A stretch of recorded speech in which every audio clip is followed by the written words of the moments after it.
Welcome to this recording of IOS210. My name is René. You can contact me via email at the address rene@xamarin.com in case you have any questions regarding this recording.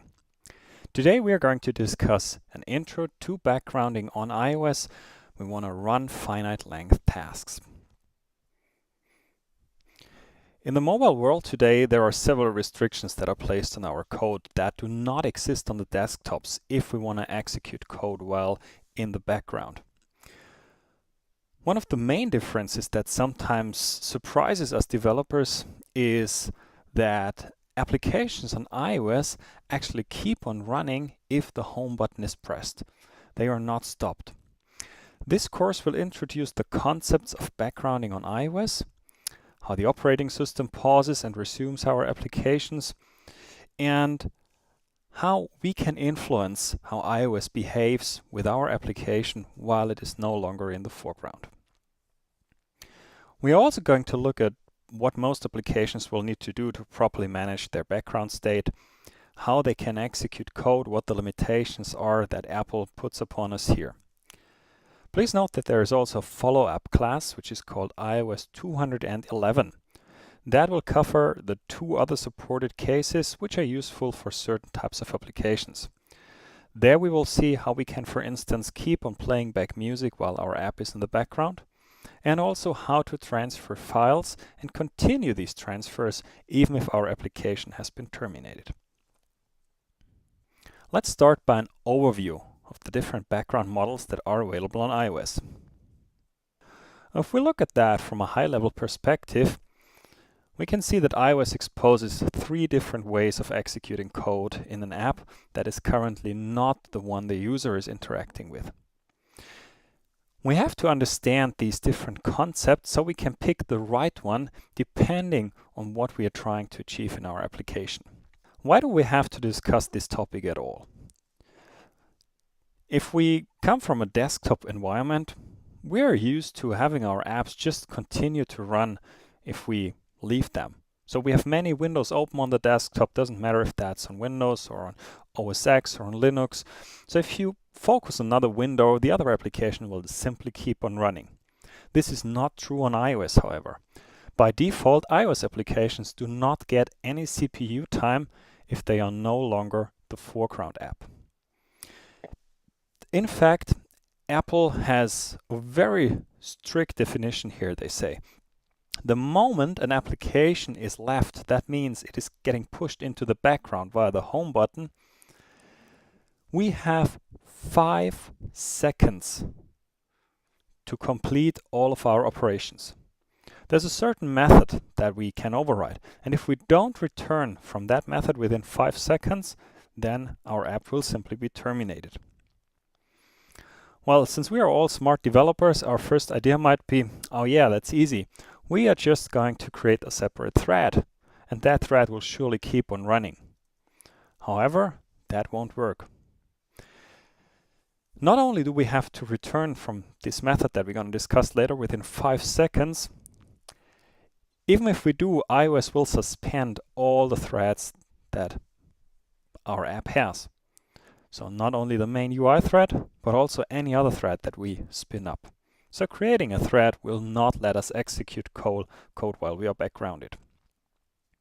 If we look at how applications are used, we will see that often we interact with an application, and then shortly afterwards we leave it again. We maybe double tap the home button, we switch to another app, something happens, and we transition between different applications. If we switch from one application to another, we make our app go through different application states. There are some major states that we have to discuss. If our app is active in the foreground, it receives CPU time, it can react to user interactions. That's the app that we are working with. Then there's another application state. That is, if our app is still in memory, it sits there, but it doesn't do anything, doesn't receive CPU time, doesn't receive events. A good example would be the calculator app. If you leave the calculator, well, then it's just sitting there. On the other hand, we have apps like the music player. Obviously, if you press the home button while you're listening to music, the music will keep on playing. So this is an application that keeps on executing code in the background, but doesn't take any user interaction. iOS applications can be in 1 out of 5 different states. The most obvious one probably is not running. That means the app has not been started yet, or it's already been terminated by iOS. Then we have an inactive state. An inactive application is currently in the foreground, but temporarily it doesn't receive any input. A typical case for that is, for instance, if a notification has just popped up. And we have the active state. That means the user is currently working with the application, it's getting processing time, and it's receiving input events. Next one is the background step. That means the app is not in the foreground, but it still executes some code. So that's the mode that will be interesting for us when we talk about background execution. And finally, we have a suspended state. Suspended state means that the app is also in the background, just like with the background state. However, it does not execute any code. So think back to the previous slide. We had the calculator there. That would be in a suspended state. It has not been terminated yet. It can be rehydrated at any time. You can switch back to it, but it's not doing anything either. Once an app is in the suspended state, it can be purged from memory by iOS at any given time. So it's always good to prepare an application for termination before it moves into the background. Now, if we look at these states, we have to know that an application does not randomly transition between them. Instead, there is a so-called application lifecycle. This lifecycle describes how an app can move from one state into another. For instance, if the user starts an application, it goes from not running into an inactive state. This only lasts for a very short time while it is activating. Shortly after, the app will become active and it can receive events. Eventually, an interruption may occur. This can be the notification we already discussed, or it can be a calendar reminder. And at that time, the app moves back into an inactive state. That means you can still see it, but whenever you touch the screen, this touch goes, for instance, to the pop-up of the calendar, but not to your app. If an app is in the inactive state, the user can either say, oh well, I'm going to leave this app now because I follow, in our example, the calendar reminder, or I go back to the application. Then it will either become backgrounded or it will be activated again. If our app moves into the background and does not execute any code, it will pretty soon be suspended. That means it's just sitting there in memory, waiting for the user to return there. On iOS, unlike on the desktop, there's always exactly one app active in the foreground. And only this application by default gets processing time. So the foreground app, that is the app that the user is working with. And this can be an actual application, but it can also be the lock screen. It can be the application launcher, the so-called springboard. It can be the phone dialer. All of these are applications and only one ever is in the foreground. A foreground application can be in one of the two states we already discussed. Either it's active, user is working with it, or it's inactive, which means it's temporarily inactive. On the other side, we have many applications that are in background states, and also a couple of them that are probably suspended. That happens as soon as the foreground app is left. That happens because the user presses the home button or follows an interruption like the calendar reminder. It moves into the background, and from here it'll be suspended if no code execution takes place. It is possible for an app to be launched directly into the background state without going from not running to active. We will discuss that in IOS211, where we talk about the other backgrounding techniques that exist on iOS. When an app is in the background state, it can use 3 different ways to execute code. The first one is what we are going to discuss here today, the finite-length tasks. Finite-length tasks allow our application to execute any arbitrary code, something that is specific to our app. But the problem here is that the time that we have to do that is limited. So hence the name finite-length tasks. We can't do that forever. A typical example would be persisting user data or complete some important task that was started while the app is still running. Then we have the so-called long-running tasks. There are certain APIs provided by Apple that allow to execute code without time limitations. This includes things like music playback or getting location information. If you want to use long-running tasks, then you explicitly have to declare these long-running tasks in your application's properties. And finally, we have background transfer. This supports uploads and downloads of data, optionally through the file system. If you choose to transfer a file to the file system or from the file system, you can hand these transfers off to the operating system. That means that a download or an upload can continue even in case your app gets terminated. So this goes even one step further than simply executing code in the background. If we want to execute code while an app is backgrounded, we always have to be aware of the limitations of the device that we're running on. I already talked about that briefly in the beginning. Our mobile devices are very, very powerful today. But we still have to keep in mind that resources are scarce and Apple restricts the available APIs on purpose. The reason for that is easy. They want to optimize the system for low power consumption. Now, let's think about something for a second. Imagine that we would be allowed to execute any code for whatever time span. We could do whatever we want while our iOS app is in the background. If we were able to consume all of the CPU time and drain the battery within a couple of hours with our application, and a user would be using another app, would interact with another app in the foreground, and suddenly this other app wouldn't react smoothly anymore. Scrolling would be slow. The perceived performance would be bad, and after, I don't know, 2 hours, the iPhone would say, running low on battery. Who would the users blame? The problem is, they would not blame the maker of the misbehaving application, because probably they don't even know the technical backgrounds. They would blame Apple. They would say, on the iPhone, the battery doesn't last long enough, and apps don't react nicely. So that's why Apple says we have to limit what you can do in the background in order to optimize performance and battery life. So let's talk about the 3 different techniques from a high-level perspective. The finite-length tasks are something that gets started while the app is in the foreground, and they will continue to run for a limited amount of time if the app moves into the background state.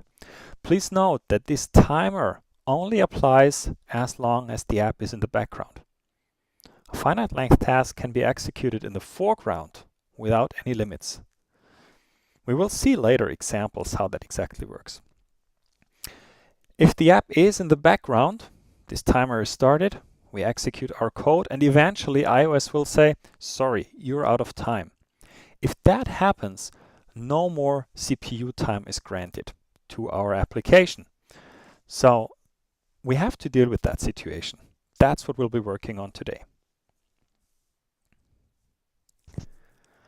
If we say, well, but we must execute code for a longer period of time. This time limit is nothing that we can use in order to just think about playing back music. It would be very annoying if we had to go back to our application every couple of minutes to continue playing. Well, then you have to use long-running tasks. Long-running tasks allow for different operations that Apple said That's something you can do without any limitations while the app is in the background. This includes playing back audio or streaming video or audio to an AirPlay device. It also includes receiving location updates or doing voice over IP communication. Also, if you have content for the newsstand app, you can download information for that newsstand application even if the app is not running. Then it's possible to communicate with accessories, whether they are connected via Bluetooth or directly to the Lightning port. Next, we have background fetch. Background fetch allows you to regularly schedule your iOS application to be restarted to grab little pieces of data from a web server and update your app's content. And you can do remote notifications, which will basically wake up your application if a notification is received from Apple servers. In iOS 211, we will cover audio playback and file transfer. File transfer doesn't have to be declared in that list that you have just seen. Instead, this is something you can just use if you know how to. The topic is a bit complex, that's why we put it into a separate class. The idea is that you tell iOS that you want to download a certain file from a certain address, and then you let the operating system do the job. Your application can be terminated, and the download will continue.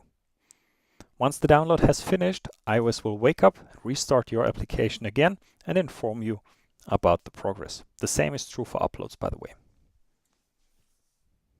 Now let's have a look a little flash quiz. Which iOS background technique should you use to transfer the contents of a catalog of a shopping app in order to support offline usage? Would that A be Finite-Length Tasks, B background transfer, or C Longrunning Tasks?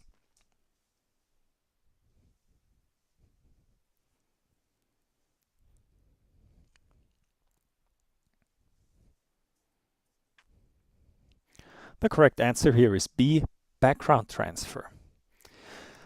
Now, we could argue that in combination of finite-length tasks and maybe an HTTP client instance, A would also work. The problem, however, is that depending on the size of the catalog that we want to download and depending on the quality of the network connection, it can take a while for this transfer to complete. So to be on the safe side, I would say B is the better option here. Number 2, which iOS background technique should you use to encrypt and store user settings when the app gets backgrounded? Again, A, finite-length tasks, B, background download, or C, long-running tasks.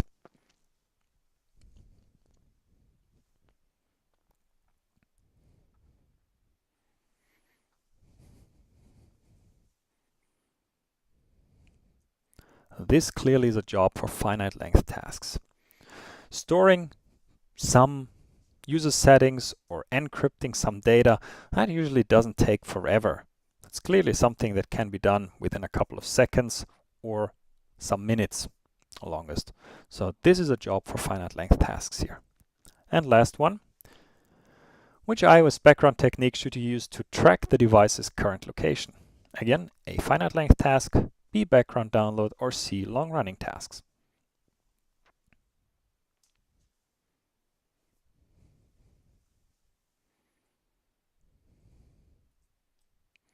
Oh, that was easy, wasn't it? Here the answer is, of course, long-running task. That's all that is left.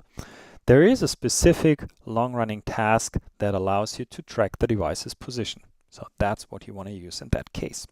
You have now seen all the possibilities to run code while the app is in the background. Each technique has got its own advantages and disadvantages, and each of them is suitable for a specific task. We now want to focus on the finite-length tasks. If we want arbitrary operations to continue if the app is backgrounded, that's what we're going to use. We can use these finite-length tasks in two scenarios. The first one is to perform operations the moment the app moves into the background. For example, maybe we want to save some user settings. And the other one is we have an important operation that's ongoing as a part of our normal app flow. And we want to prevent this operation from being interrupted because remember, iOS will suspend all of our threads. So let's have a look at these scenarios. Our first goal is to preserve user data if the home button is pressed.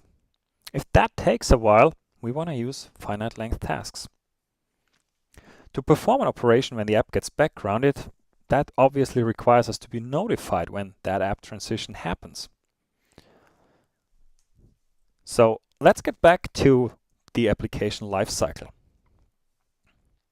We are interested when our application moves from the inactive state into the background state.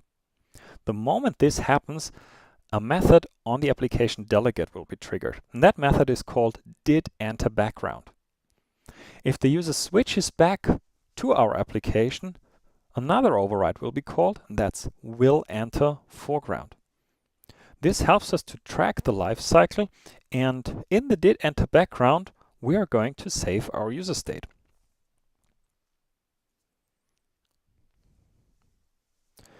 Here we have the method.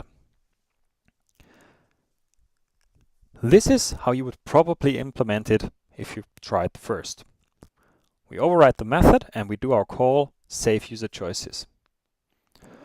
Now, if you remember from the intro, I said something about a 5-second time limit. This is exactly the method I was referring to. If our application does not return from didEnterBackground within approximately 5 seconds, then iOS will terminate the app. So what if our save user choices method now takes longer than 5 seconds? Well, then our user choices are not going to be saved. Instead, the app will be terminated. That's a real bad user experience because our users don't even notice. They pressed the home button, they're already back on the springboard, maybe have already started another app, and while in the background, our application dies. They come back to our app and nothing has been saved. So we of course want to prevent that. So here we can use Finite-Length Tasks. The idea is that we let iOS know that we potentially need more time to complete an operation while the app is in the background. So you should not start counting seconds there. If you think it takes longer than a bit, and that bit is really a couple of 100 milliseconds, then better use Finite-Length Tasks. It's really easy. So let's have a look at them.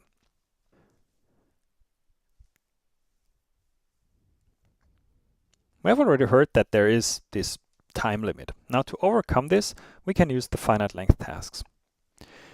Finite-Length Tasks allow us to execute some code that is specific to our application and is not covered by the other APIs that Apple provides. Now this feature does not come for free. The idea is that we explicitly request more time for the operating system to complete whatever operation we need to do. Here's a typical flow. While our app is in the foreground, we start a finite-length task, some operation. The app goes into the background, a timer is started by iOS. Because we are using finite-length tasks, our operation will continue to run. While our operation is still active and the user switches back to our app, the timer will be reset. Our operation continues. Going back into the background again, the timer will be restarted. Eventually, the operation will be done. All the tasks are done. We have to end the finite length task and iOS will be able to put our app to sleep.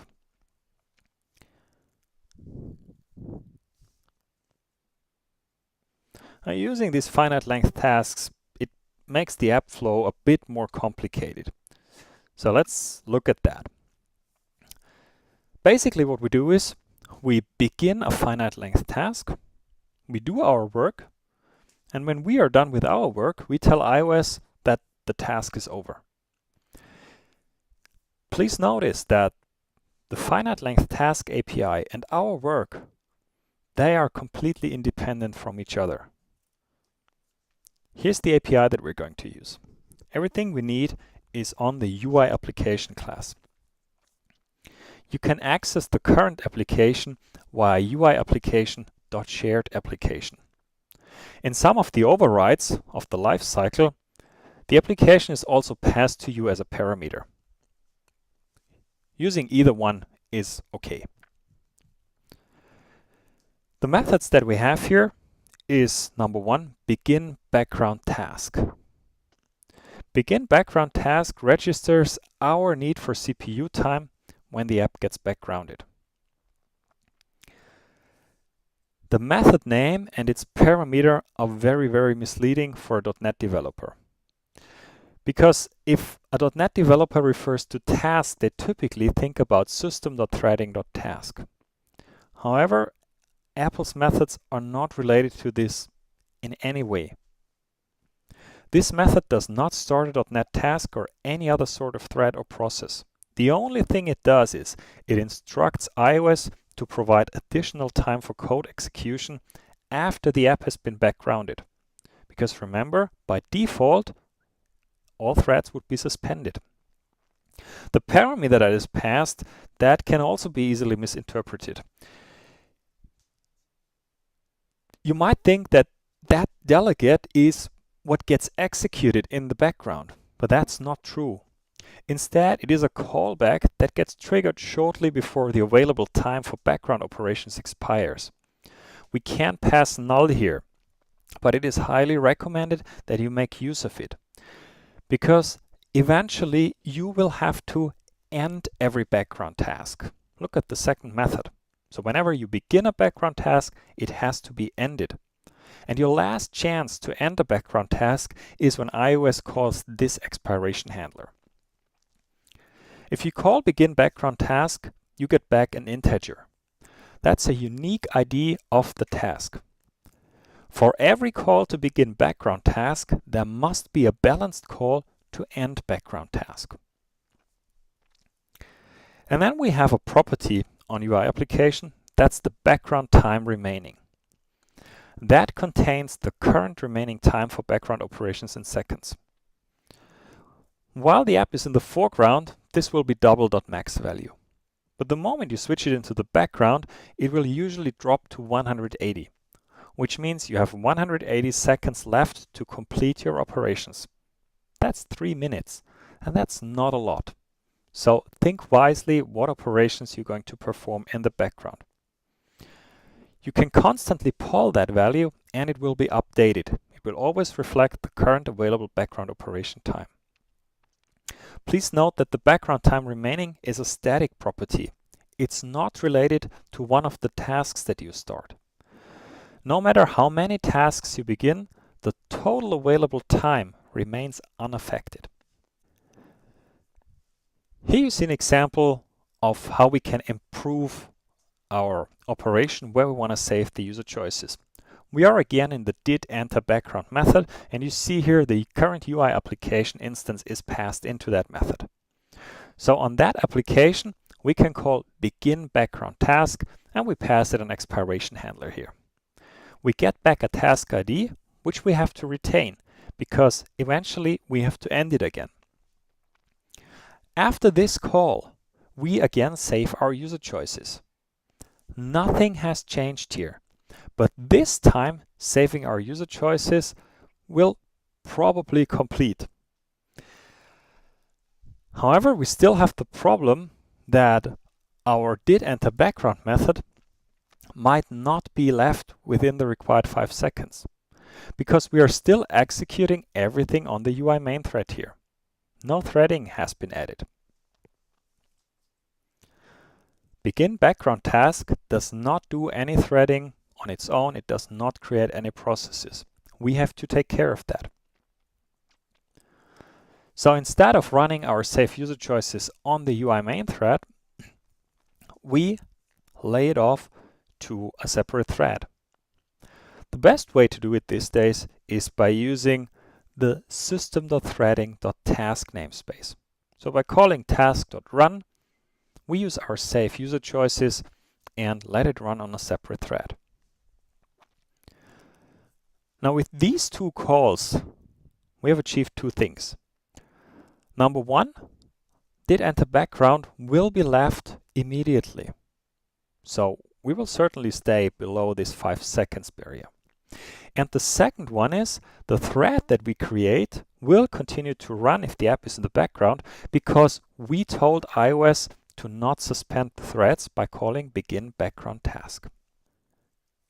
While our task is running, or I should better say while our operation is running, to not confuse the names here, we can always check how much background time is still there. So if we have a very long running operation that gets close to the available 3 minutes, then you might check how much time is left at a specific point of that operation. And if you have 1 minute left, you might consider running another part of your background operation. And if it's less than a minute, you might think, oh, maybe I'm going to skip that just to be on the safe side because maybe I cannot complete it. So that's why checking this background time remaining property can make a lot of sense. You heard me say 180 seconds or 3 minutes now a couple of times. Please note that this value is not documented anywhere. Apple does not state anywhere how much time you have. In fact, the time that was available up to iOS 6 was 10 minutes. With iOS 7, they reduced it down to 3 minutes. And they also removed all the references from the documentation that stated 10 minutes.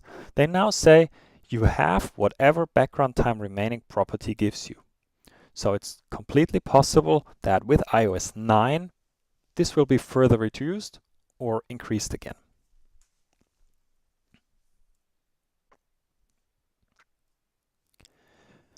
Whenever we call begin background task, we also have to make sure that there is a balanced call to end background task in our application. You can begin as many background tasks as you like. This does not really change anything. It only means that your app wants background operating time. However, it is important that you end all of them. There are different situations where you're going to end a finite length task. Recommended is to end the finite length task when the application moves to the foreground.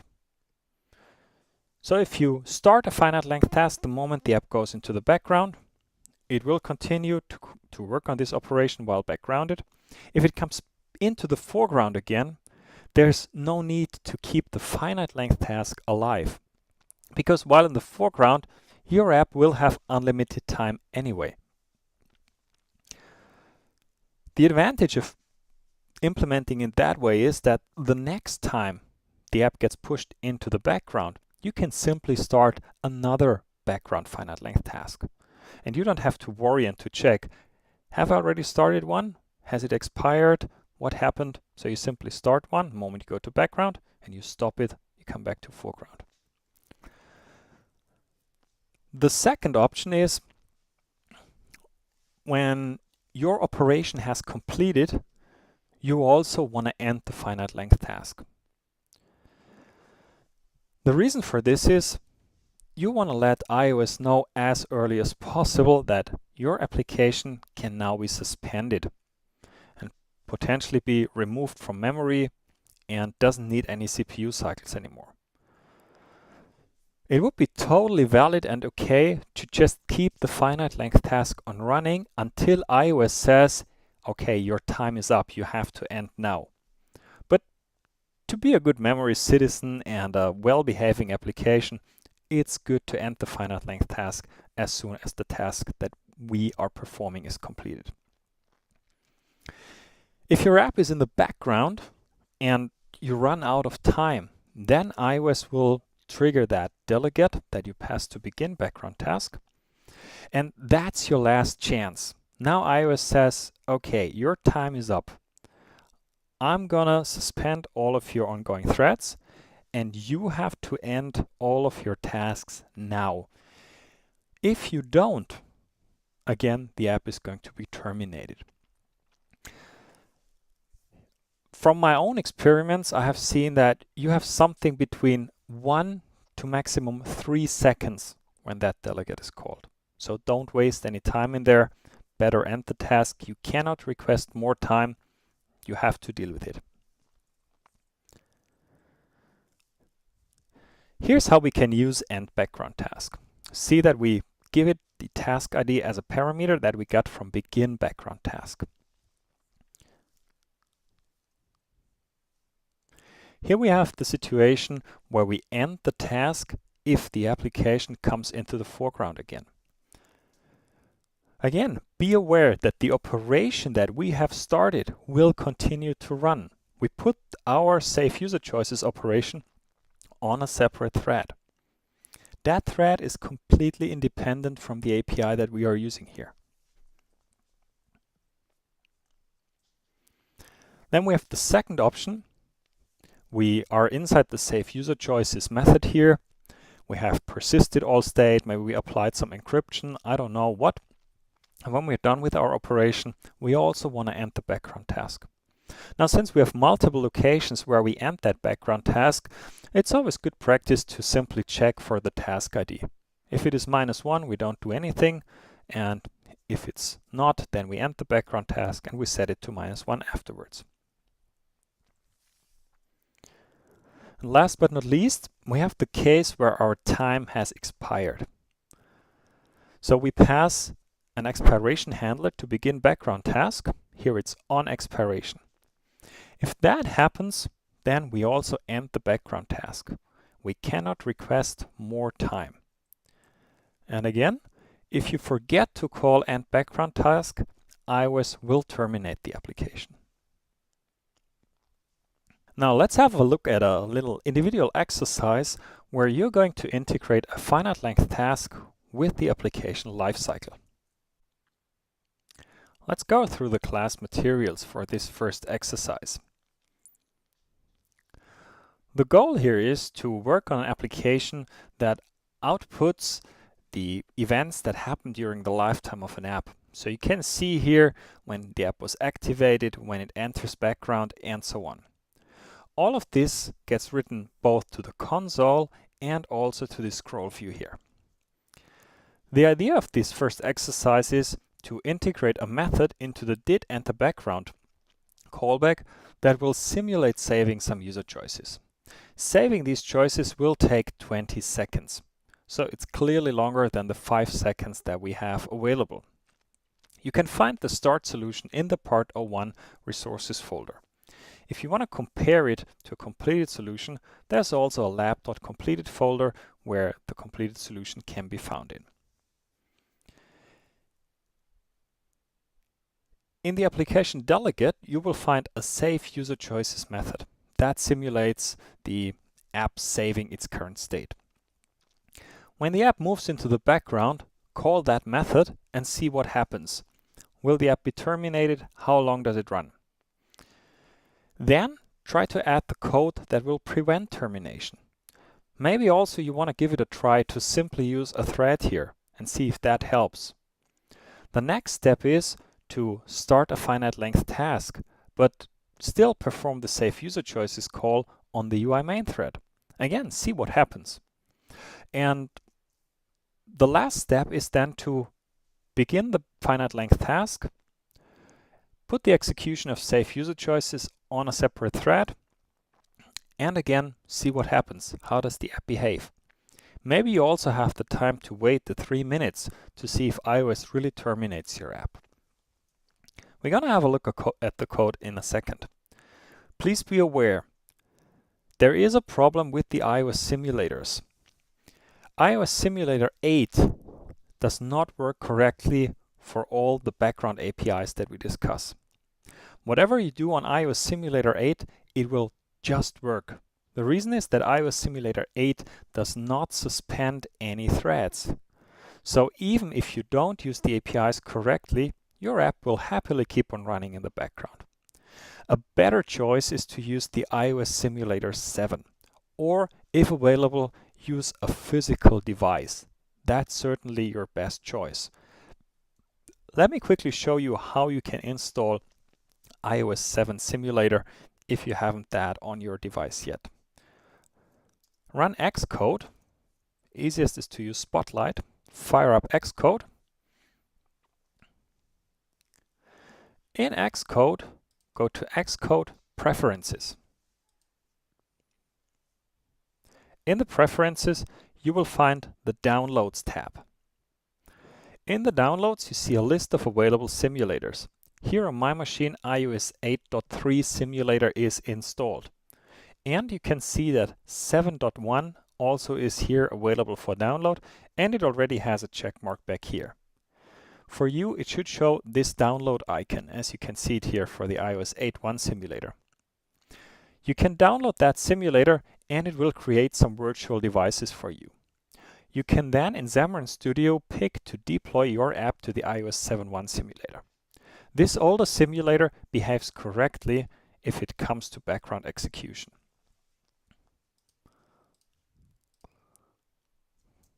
Here I have the starter solution open that you'll be working on.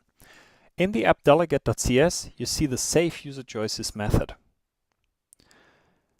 This loops 20 times, and for every loop cycle it sleeps for 1 second. And it's using this logger.log method, which outputs both to the console and also to the UI, so you can keep track of your application. You should call this method here in did enter background. And then use the Finite-Length Tasks, use a thread, play a bit with the solution to see how it behaves. When you're done, come back to this video and continue watching.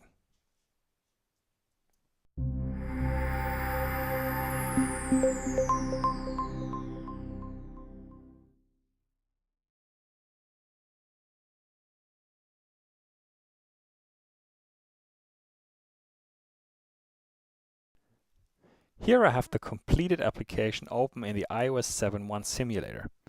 The last callback that was triggered on the app delegate, that's on activated. Now let's push the app into the background to see what happens.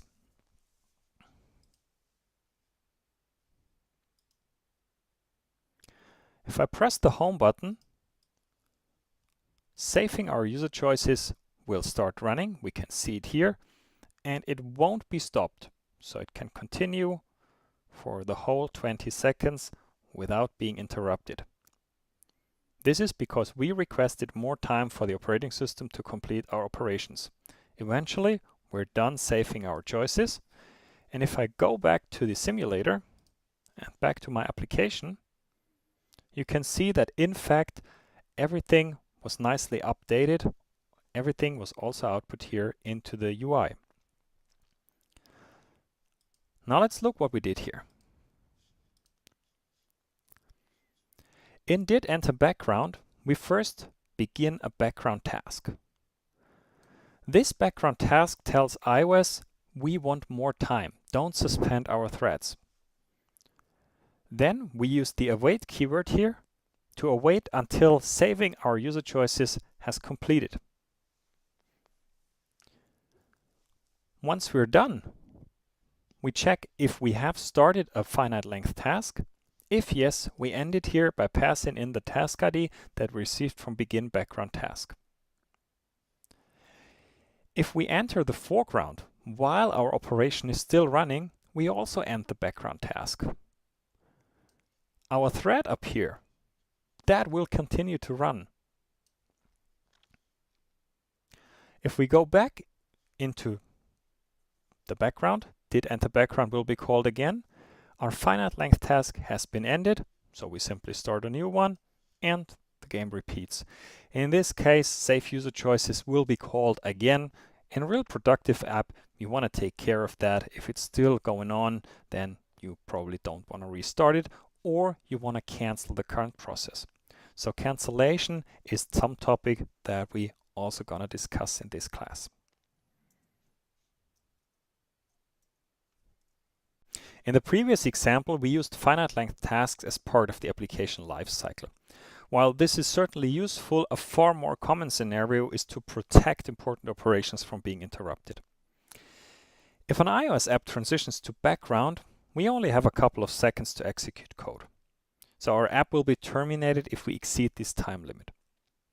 So simply putting the workload in a separate thread won't help either. We have already seen that. Now let's have a look at our app here. We picked the Xamarin Store app as an example. The user might click on the Buy button, and that is going to start some communication with the server. And as we all know, network connections can be a bit flaky, it can take some time, and we want to make sure that our application completes this transaction even if the user leaves the application.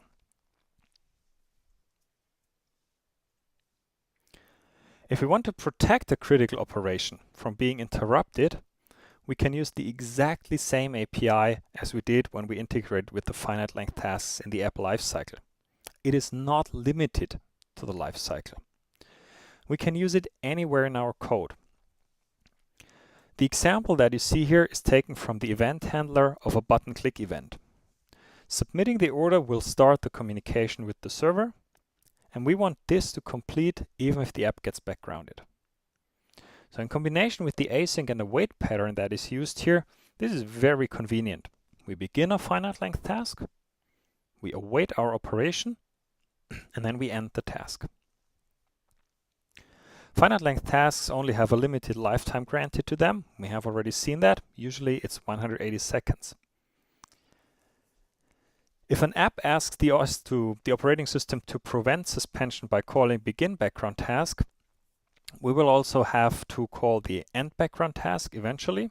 So just like in the lifecycle example, we also want to include an expiration handler here. Another important topic is every asynchronous and potentially longer running operation should be cancelable. We all have been in this situation where the network connection suddenly was lost. And then everybody knows these apps that show an endless waiting indicator that just goes round and round and round, and the app will never return.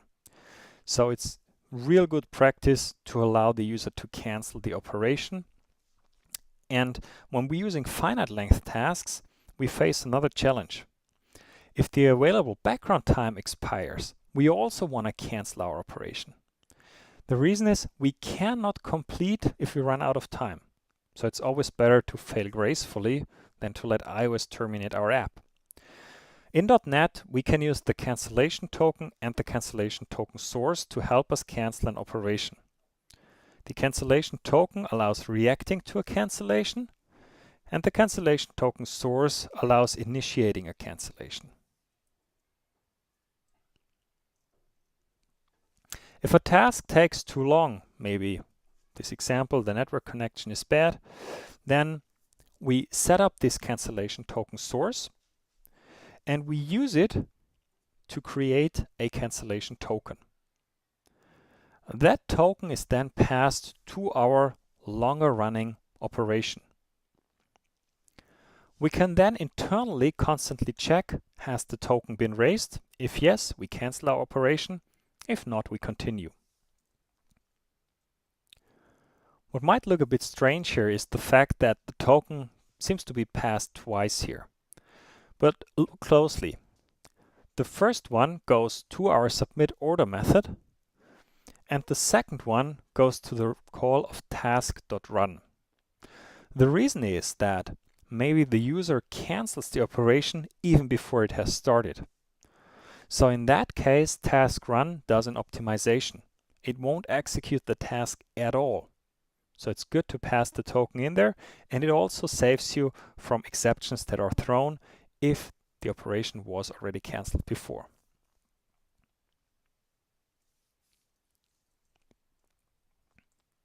Inside our asynchronous method, cancellation is not automatic. So that means if the token is set, that doesn't mean that our operation stops. We have to actively check for cancellation. And we can do that by calling is cancellation requested on the token. This is a Boolean flag that indicates if the user wants to cancel the ongoing operation. If that is true, we should bail out of the current ongoing operation as soon as possible. Alternatively,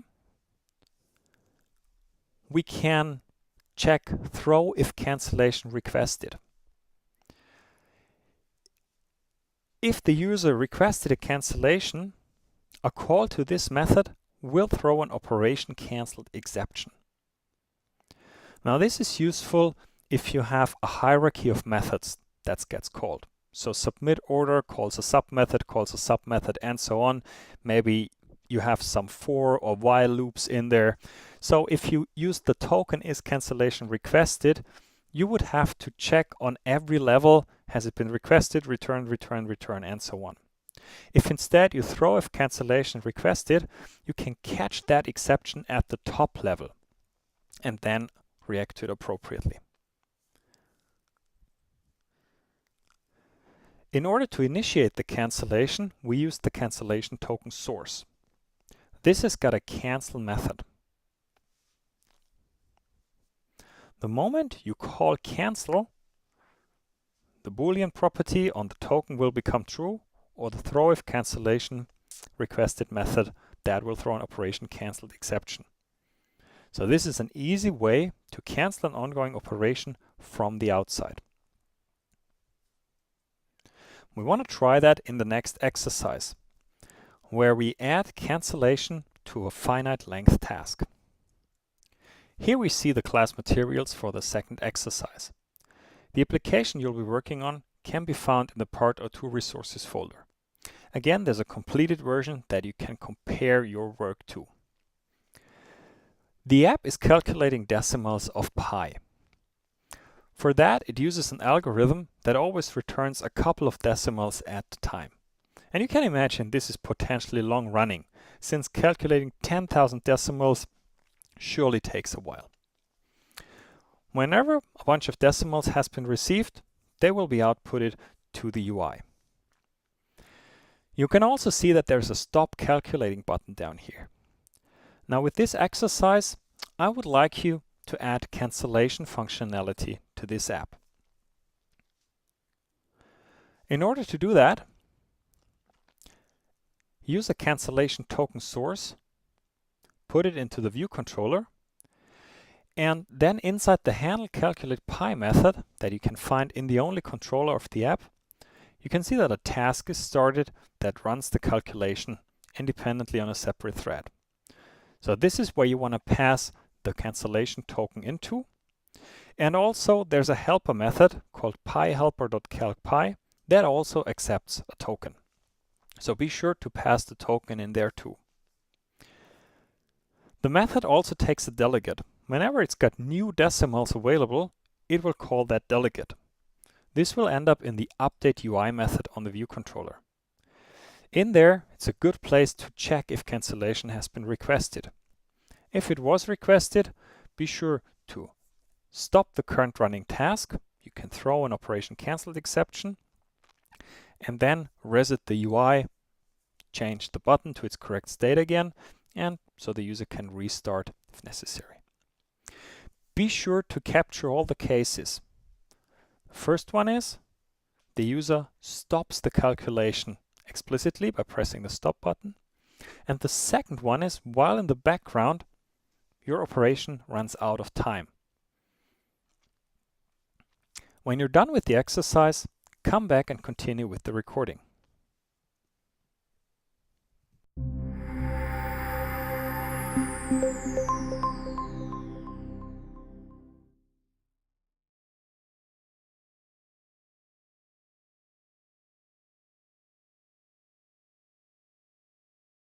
Here's the completed app in action. I can click the button to start the calculation and it will return those decimals. You can see it here in the UI and also on the console. If I push the app into the background, it'll continue to run. And you can see that the remaining background time has immediately switched to 170 seconds. So that's all the time we have available. If I go back to the app and leave it again, we again have 180 seconds. So every time we go forth and back, we get the full 3 minutes. If the 3 minutes are over, we have to end our operation. We can't request more time. So that's the first case. The second one is we want to react to this button here. So stop calculating is click. Then we also want to exit the current calculation. And you see this works as expected here. So let's have a look at the code. Inside the cancelable task view controller, we have a cancellation token source set up here. Handle calculate pi is the method that gets called whenever the button is clicked, whether the application is started or stopped. We have a flag in here that says, are we currently calculating or not? If yes, then we no longer calculate and we call the cancel method on our cancellation token source. This will set the cancel flag on our token. Now let's see where we use the token. The token is passed in to the task.run here and to the calcPi method here. Update UI is the method that gets called whenever new decimals are available. Here in Update UI, we throw if cancellation was requested.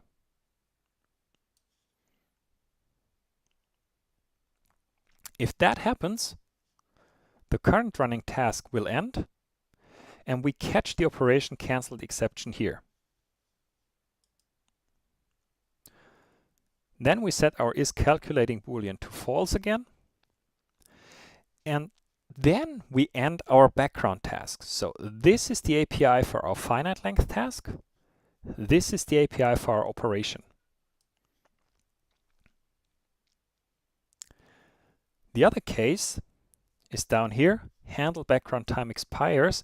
That's the expiration handler that we pass to begin background task in case we keep on running for more than 3 minutes in the background. All we do here is just cancel the current ongoing operation. Now, let's again look what happens. If we cancel the current operation, this method will exit, it will throw. The exception will be caught here, and we end the background task. And with that, iOS is happy. We ended the background task that we started, and all threads will be put to sleep. Our app can be suspended. Let's do another flash quiz. The remaining time that is available for a finite length task to finish is always what? A, 10 minutes, B, 3 minutes, C, different, or D, available through UI application.background time remaining.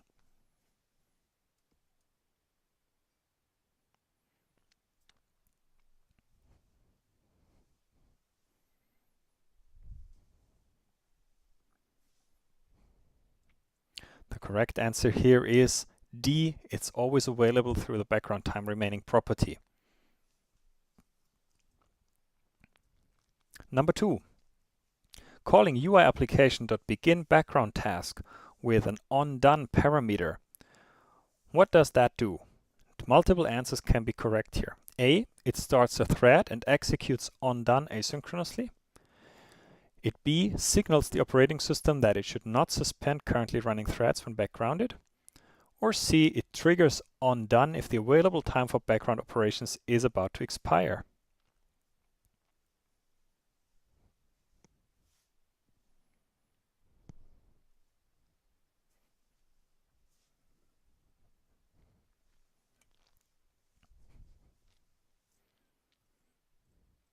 And the correct answers are B and C. A call like that would tell iOS to not suspend the threads if the app is exited. And it will give us a last warning if the available background time is about to expire by calling the onDone method. That's the expiration handler that we pass to that method.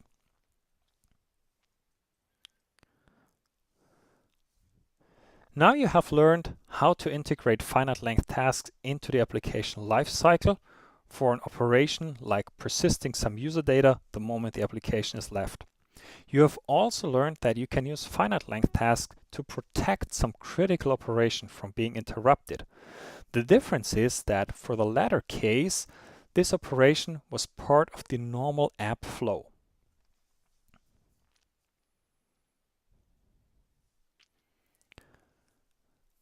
From here, I recommend you also take a look at iOS 211, where we continue this topic by exploring long-running tasks that allow you to execute code without any time limits.